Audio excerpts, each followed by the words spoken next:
Episode 3 of the All Things Books show, and this is what we've got in store for you today. I started learning an awful lot of self-defense, which I've found a fascinating subject and very useful for the kind of characters I write. But after that, I got letters arriving, proper cut out of newspaper, like a ransom note, telling me they knew where I was and my days were numbered. Welcome to the All Things Books show, hosted by award-winning best-selling mystery author Dawn Brookes. Publishing has changed beyond recognition in recent years. Join Dawn as she interviews authors, narrators, and many more from across the creative community. This inspiring and informative show is for readers and writers.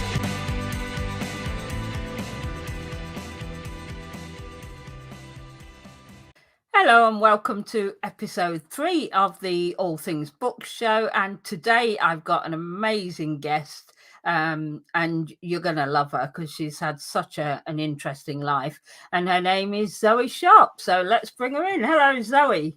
Hello, Dawn. Thank you very much for inviting me. It's absolutely my pleasure. Zoe and I met recently at Crimefest in Bristol. For those of you who don't live in the UK, that's down on the southwest of the country, and it was a fairly long drive from Derby. But if you're living in America, it's probably just down the road, isn't it? Well, yes. When travelling distances are measured in hours rather than miles. Yes, indeed. And we're going to talk a bit about your exploits, because I understand you've been in America. But first of all, I'm just going to say a little bit about you, Zoe.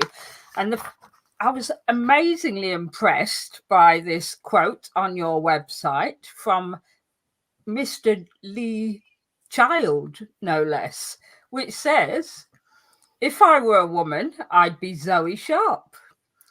If Jack Reacher were a woman, he'd be Zoe Sharp's main character, Charlie Fox." So I'm already impressed, and I'm sort of bowing down here. Well, I'd have to be a lot taller to be Lee.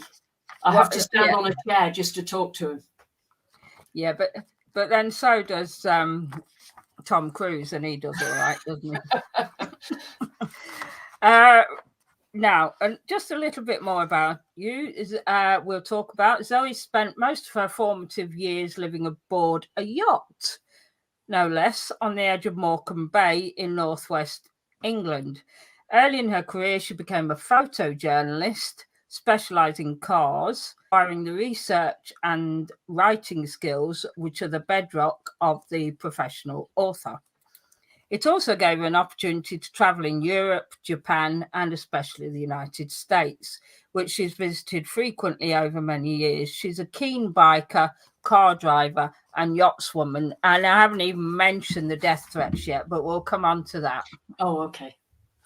So, Zoe, first of all, I met you. You were not only moderating my panel, and we'll talk about moderating author panels in a little while, but you were Toastrix at the Crimefest event. What on earth is a Toastrix? Tell us. Well, they said, you've either how would you like to be addressed? They said this was for the gala dinner and announcing the awards and stuff at Crimefest, and they hadn't had a female Toastmaster before. How long have they been going? 10, 11 years. But they hadn't had one. So they said, "Do you want to be toast mistress?" And I'd heard a couple of people in the States being referred to as Toastrix, and I thought that was a much nicer way of putting it. So I went for Toastrix instead. Yeah, I love that. That's a really nice sound. I think you bounced your nice sound. Yeah, I like it. Toastrix. So you were the Toastrix, and how was that? Nerve-wracking, but no, it was okay. I mean, the only problem is, you're supposed to be quite funny. And the last one I saw, who was the last year that, because obviously we've had a gap with the pandemic. The last Toastmaster I saw was Robert Thorogood, who was very, very funny. And I thought, well, no pressure then to follow that. But also, things have slightly changed in the last few years about how easily people are offended. So I thought, yeah, okay, I've got to tell jokes, but they've got to be jokes that are not going to offend anybody. And that's really quite difficult because most of my jokes would offend somebody. Would offend people, yeah. Okay. Yes. Well, fact, I thought if I'm not lowering the tone, then my work is not done. Well, I thought your jokes were quite funny myself. So so you were a hit with me. And you also moderated the indie author panel. So tell me about moderating author panels. How much work goes into that beforehand, and what do you actually do? Well, it rather depends. I mean, some people just seem to turn up on the day. Yeah, some people seem to take moderating as meaning they just turn up on the day and wing it.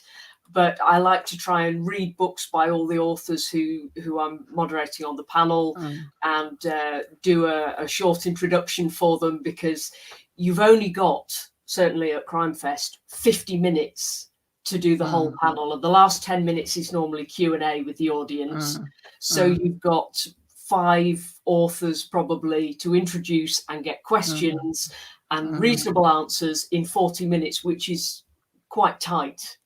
So, and there are always some people who will talk quite a lot and others who need a bit more coaxing, and it's just trying to keep everybody in play, as it were. So it can be quite tricky. Yes, you were all a delight to moderate. So that was you made my life very easy. I'm glad you said that, because I was just going to say which one of us talked the most. We are not saying live on air. Absolutely not. No, we're far too nice at that. So, Zoe, you've had an interesting life. Tell us, my subscribers, live all over the world.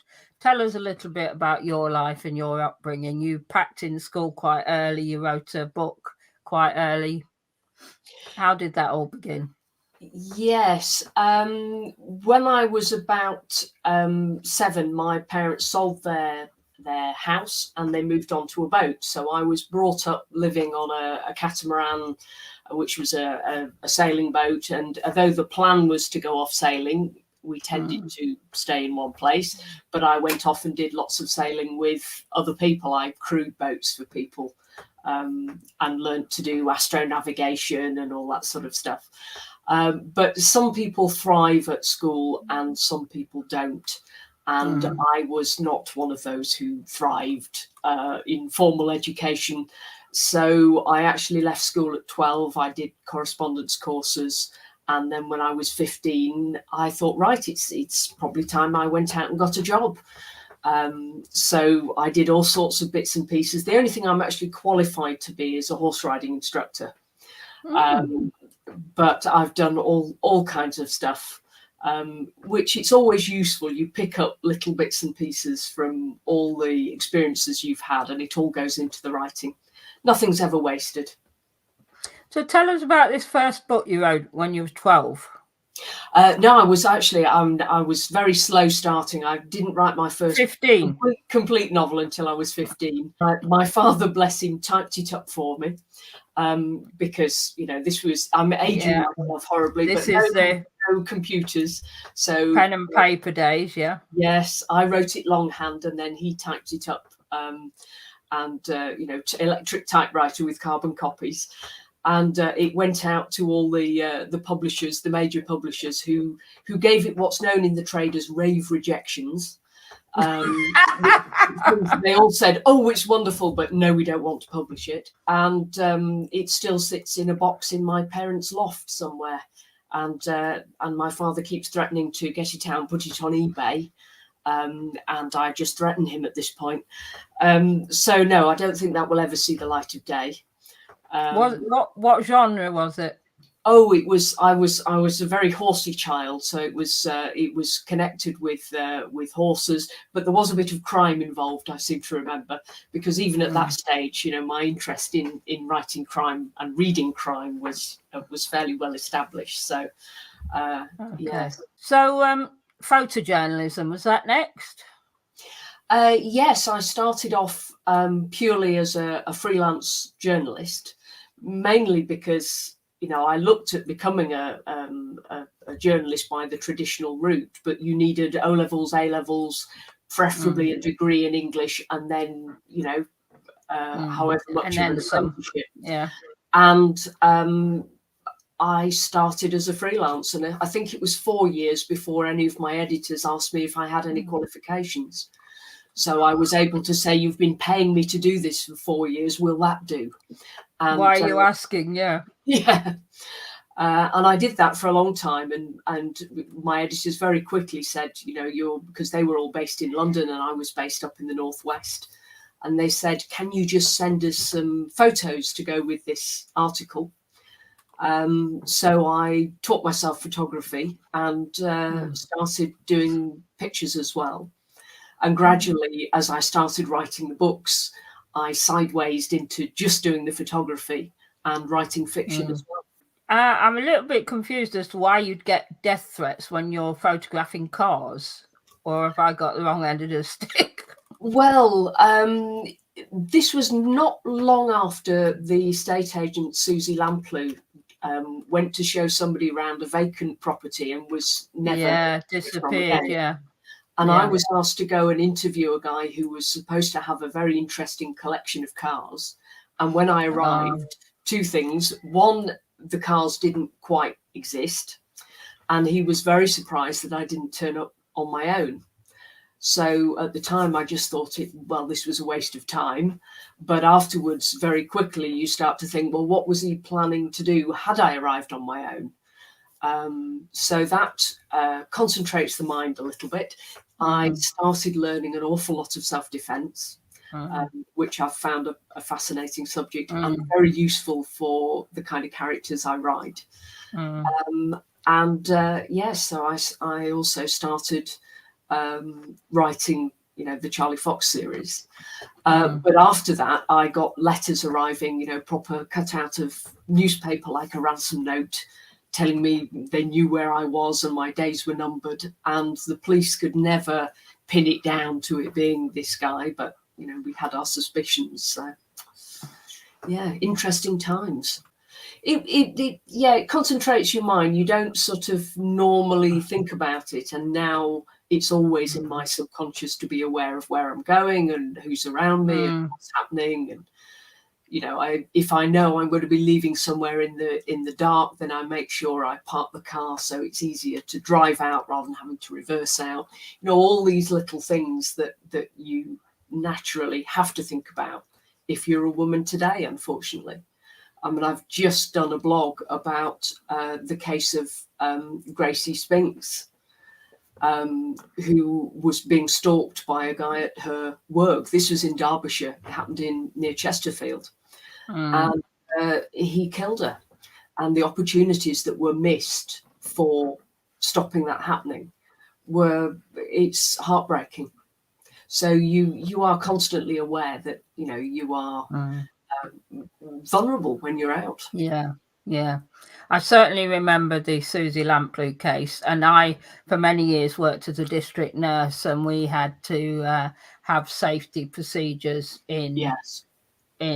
because we would often turn up at houses we had no idea what we were going into, and we had secret codes that if we phoned, we would have a secret code which I won't reveal on air in case they're still using them, but so that people would know you were in a sticky situation. Yes. But we were also trained to always try and have the exit behind us with nobody in between, but that wasn't always possible. No. You were dealing with someone and this aggressive bloke was behind you and you'd think, oh my word. Yes. Yeah. And some of the drug junkie crazed places we had to visit at night were a bit scary at times. But hey, I've survived to tell the tale, and so have you. Yes, indeed. So that leads us nicely onto your writing life, because you did the self-defense, you learned a lot about combat and all that kind of thing.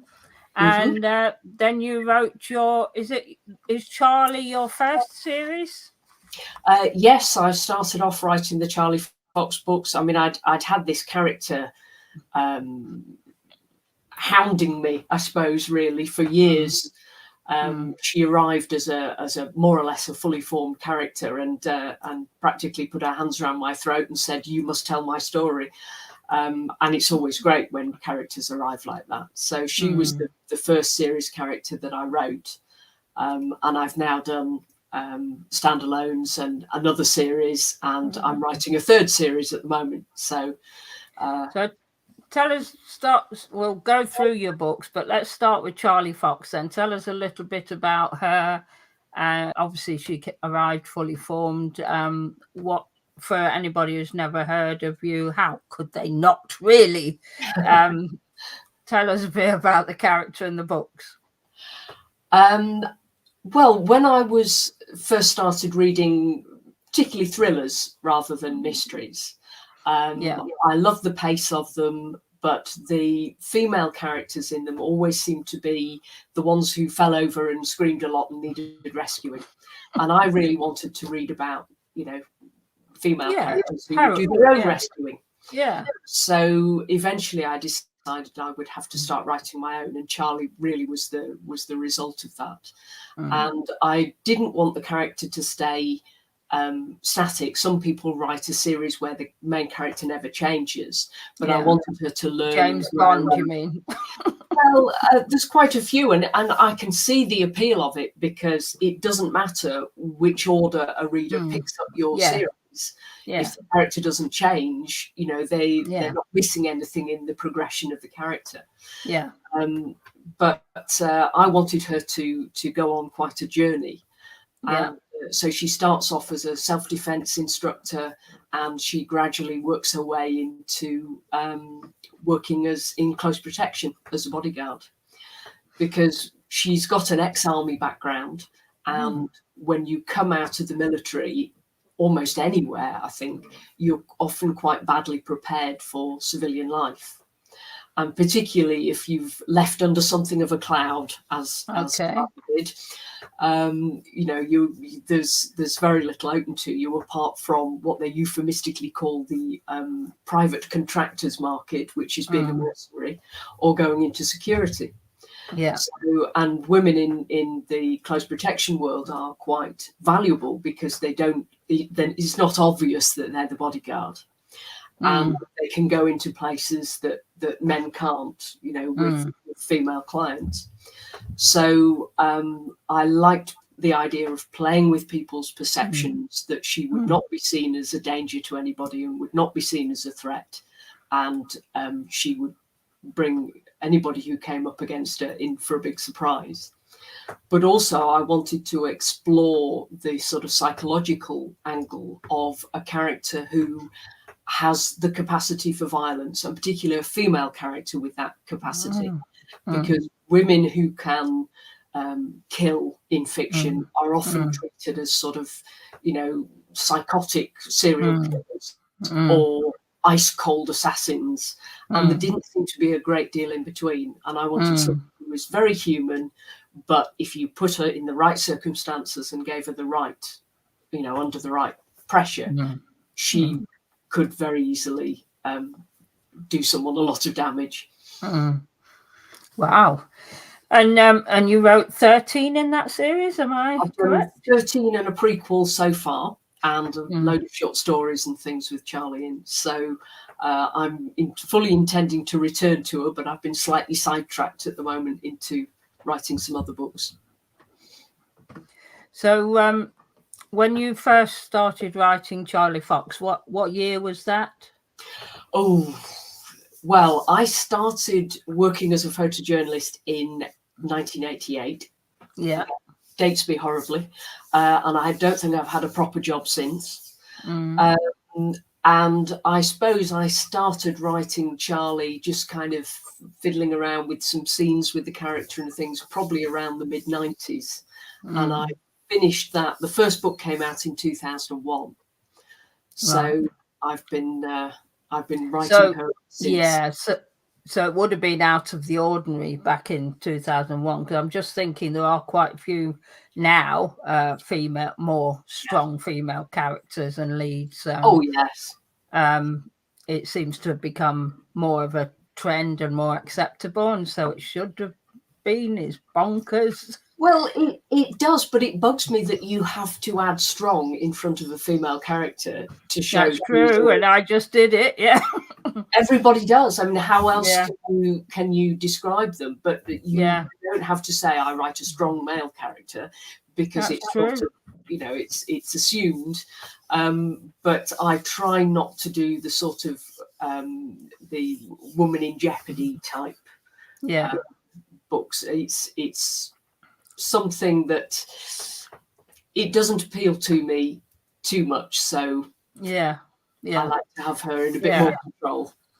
I mean, I have a female protagonist in mind, but although they're cozy mysteries, and she's obviously probably nothing like Charlie, but she is a female lead who can defend herself and is often called upon to do so when she's on cruise ships, which is when she solves mysteries. So I get it. And she's police as well, isn't she? So in her day job on land, she is police, which sort of breaks the mold of cozy, but it doesn't, because when she's on a cruise ship, she doesn't have any authority.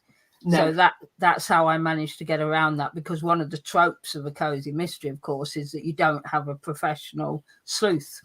Yeah, you have your sleuth has to be an amateur, a bit like Robert Thorogood, isn't he? Death in Paradise. Yes. Although his are detective police procedurals, aren't they? But on a Caribbean island where nobody would go to. Well, my cruise ship is a cruise ship that you would never want to go on.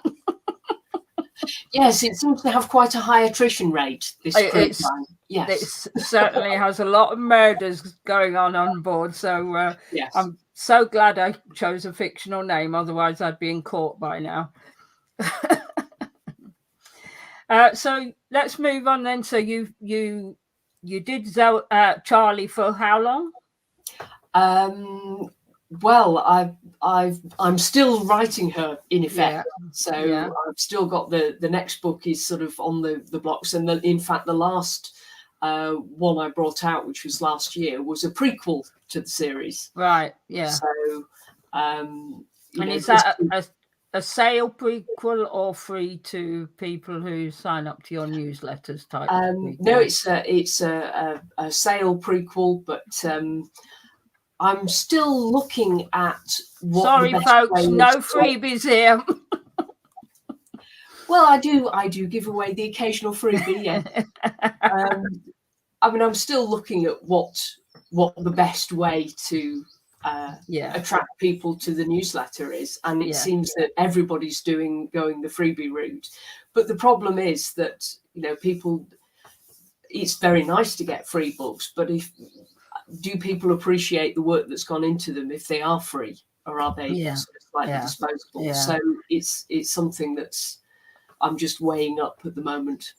It is a dilemma for every author, and I resisted it for a few years when I started writing in 2018. I started my cozy mystery series, and I did resist it for a while, but I did put a free prequel out last year for my spin-off series, which is the Lady Marjorie series, and people do seem to appreciate it as a freebie, and also to get in touch. I suppose it's like an incentive, isn't it? You go to a trade show, you pick up whatever.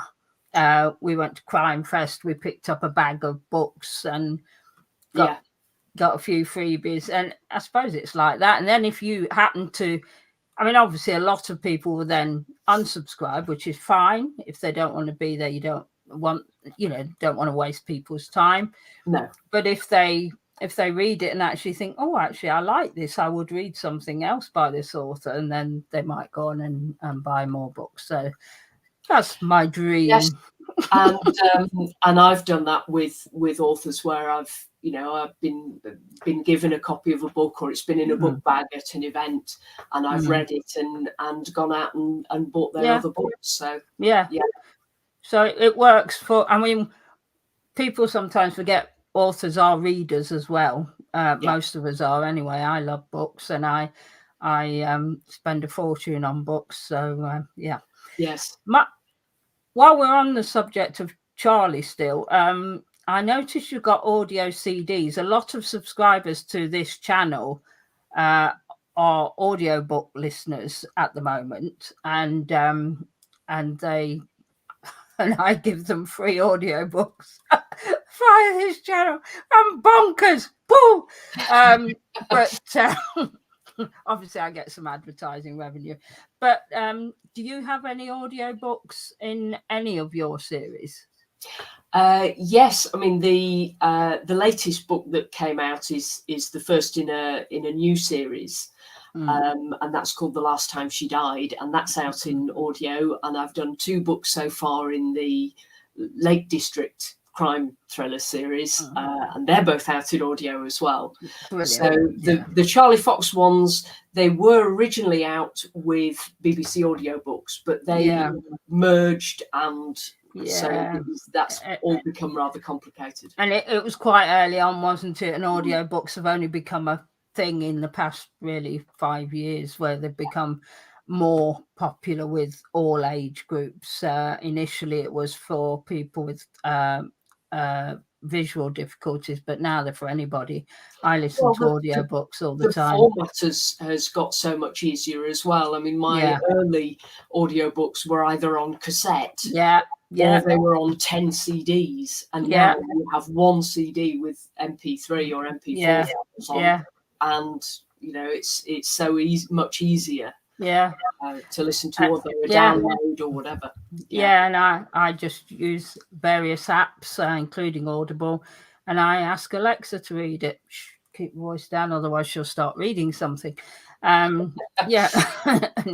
she'll read them to me as I fall asleep at night and then forget where I got to in the morning.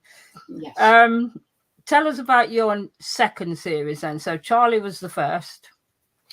Yes, occasionally I like to try characters out in a short story. And if I like the way the character comes out in the short story, then I'll look at taking them forwards into a longer work. And I wrote a short story called Tell Me a few years ago. That had a female CSI character in. And it was a well received story. It was made into a short film, and I decided I would need to return to Grace. So she became one of the lead characters in Dancing on the Grave, which was set in the Lake District. It was sort of my take on the Washington Sniper, but set in the Lake District. And it's a partnership really between Grace and a detective constable called Nick Weston. And that's the Lakes thriller series. Yep. And how many books have you got in that series? I've just done 2 so far. The second one is Bones in the River. And that one's set at Appleby Horse Fair, which is just happening at the moment, or just happened at the moment.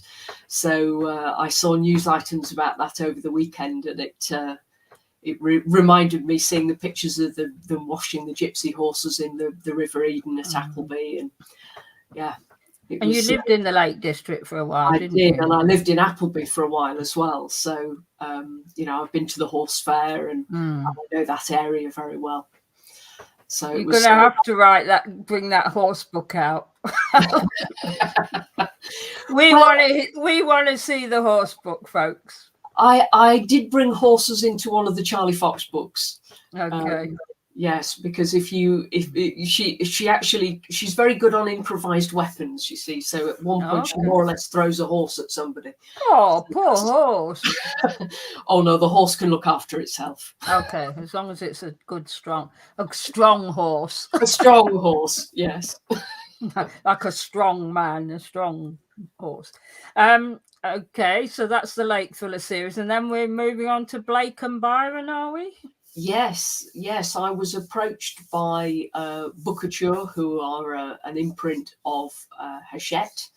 Would I write some books for them? Would I write a new series? So I'd had this idea for the first book, The Last Time She Died, for a little while, and I'd envisaged that it was probably going to be a standalone, but they liked the characters, and they said, would I write more of them?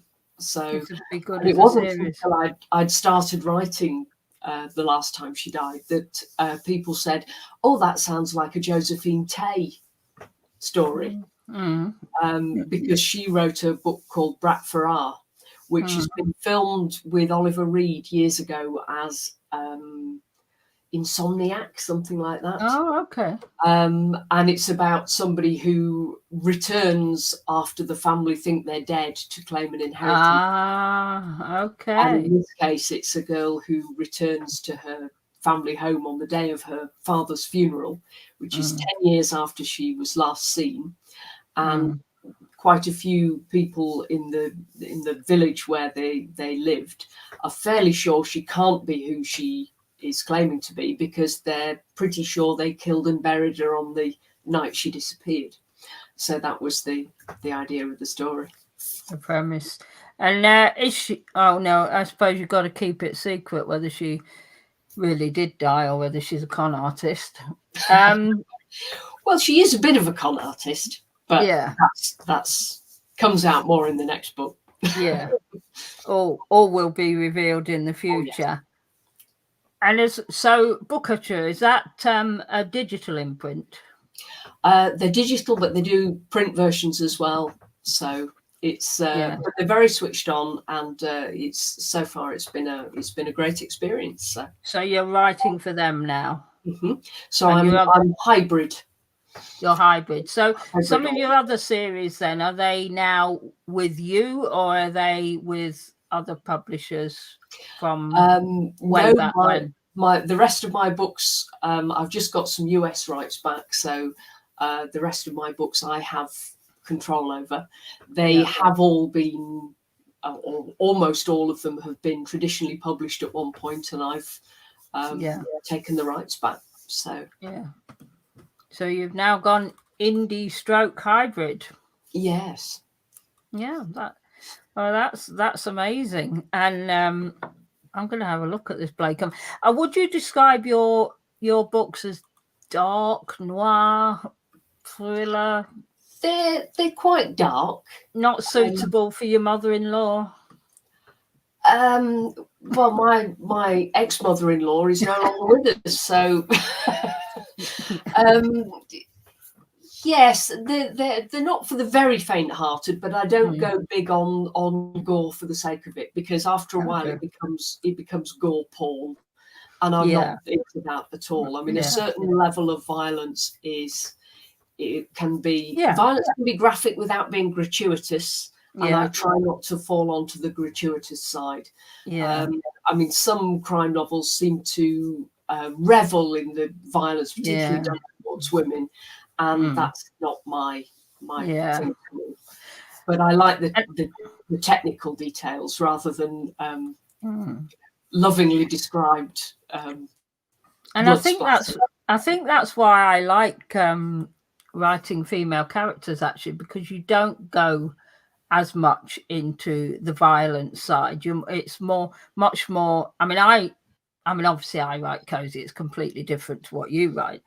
But for me, it's all about the mystery and people. Because I would say mine are more amateur sleuth type than real cozy. Because some cozies are a little bit. Well, there's lots of different levels of cozy.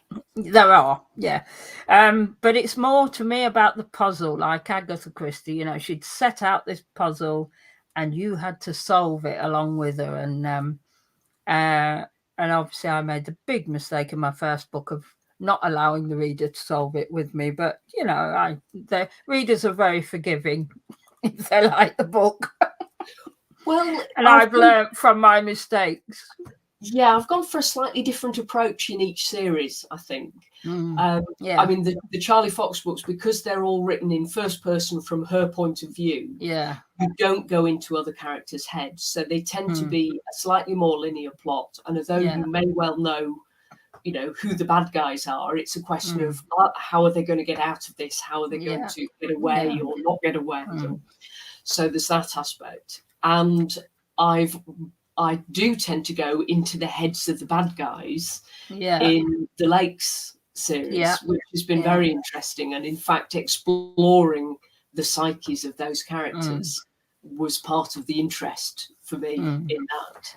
And would you say they're stroke psychological thriller type? They are a lot more on the psychological side. I mean, the second book particularly, somebody is driving along a country road at night in the dark. They hit something, they don't quite know what, and they realise they've killed somebody, but there are no witnesses. So what do? And the decision they make then has consequences all the way through the rest of the book. But you follow them, trying to almost compounding their first mistake. So that I was very interested in seeing how far somebody would be prepared to go. Yeah, you make them suffer for that mistake, I'm sure. Whereas the Blake and Byron books, you don't follow necessarily inside the heads of the villains of the piece. So the reader, they are more of a puzzle. Yeah. Okay. And you are trying to find your way at the end of it. But still in the thriller type genre. I think I would describe them as mystery thrillers rather than they're not sort of. Charlie Fox is more thriller territory. Yeah.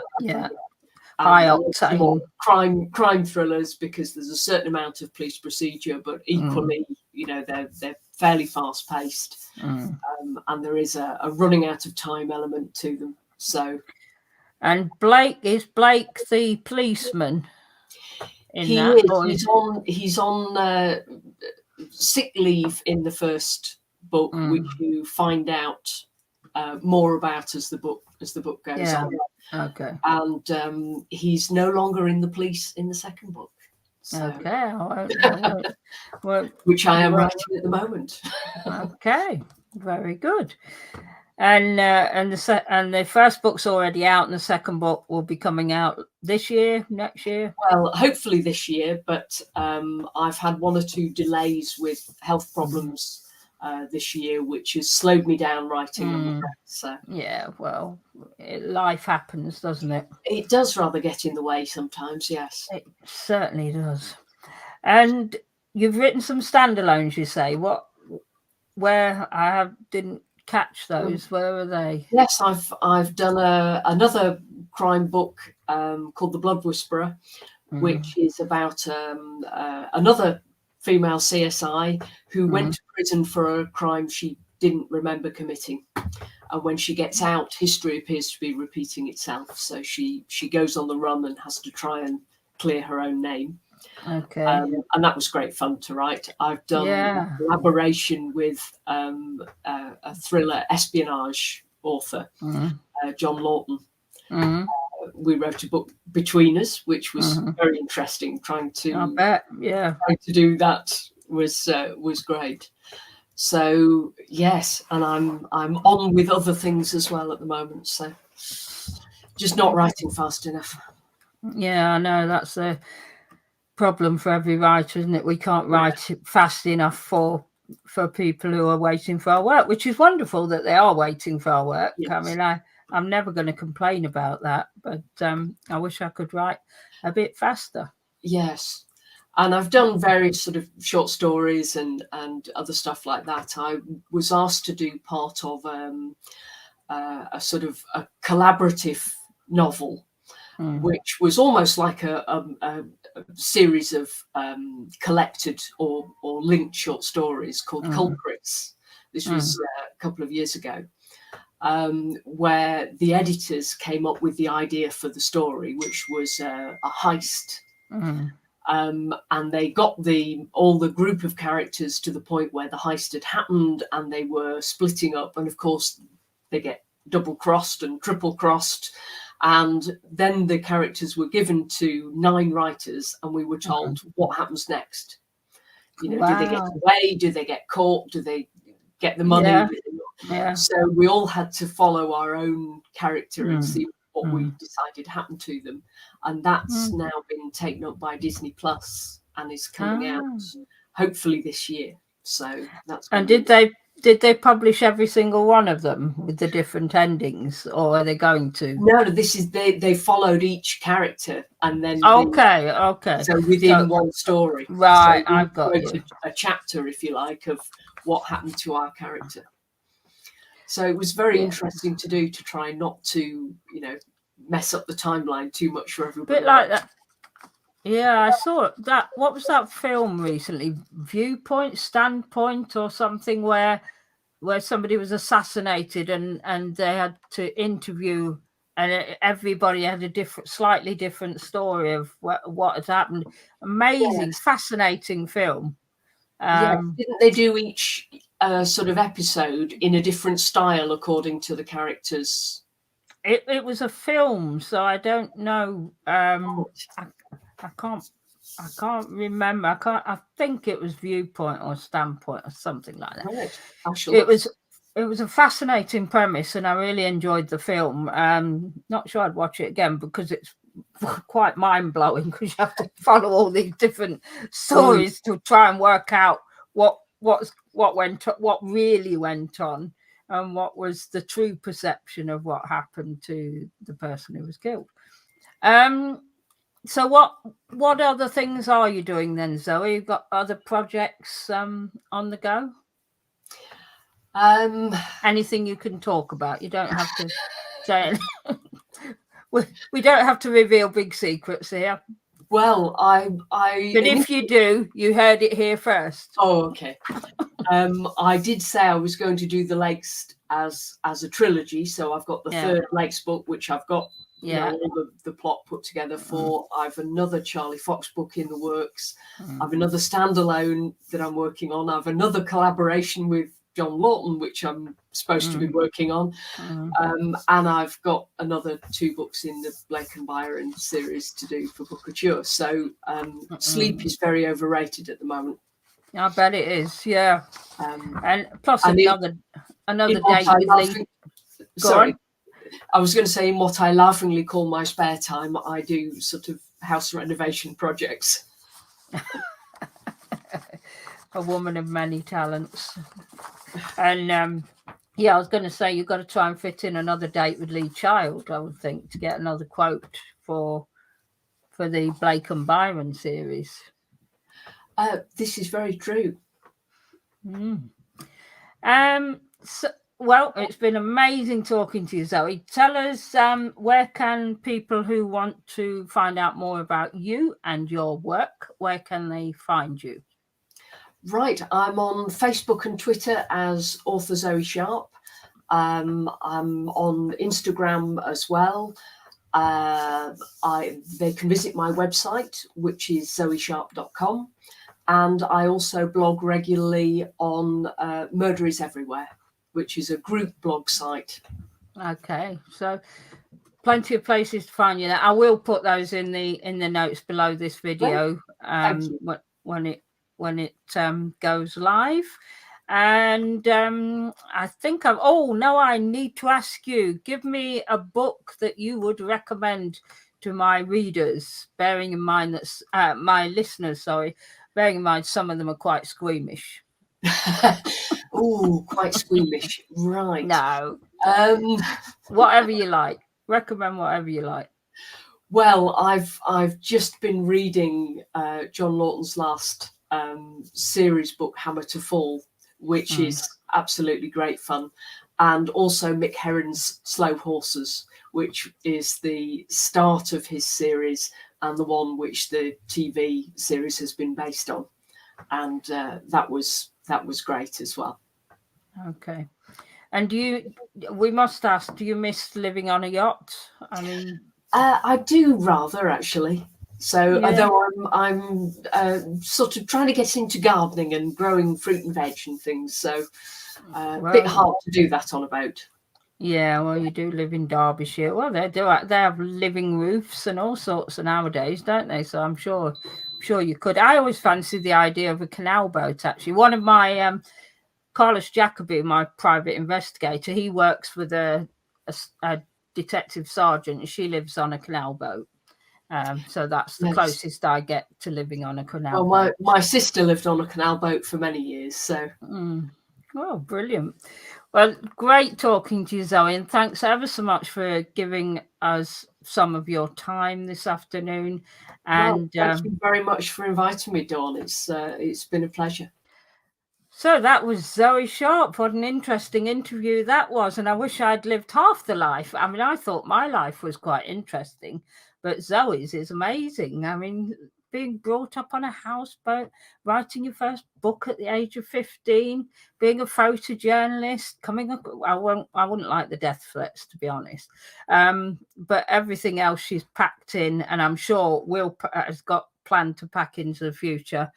We look forward to catching up with her work. I hope you enjoyed the third episode of the All Things Books show. I'll see you next week.